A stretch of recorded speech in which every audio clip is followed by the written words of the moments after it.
Suffer थोकस. So for the second time we are going to visit Lam Tral.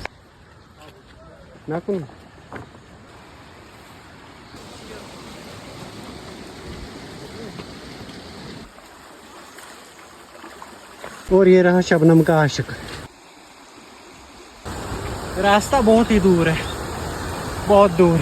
हाय मैंने खुदा मां सफर थोकस. हम कर खुदाया मोन वात नारस्तान बलाय मज मेन दोस यमो कोर तैयार बस मे खोन योत. तो का बग तो तावनस लोग होते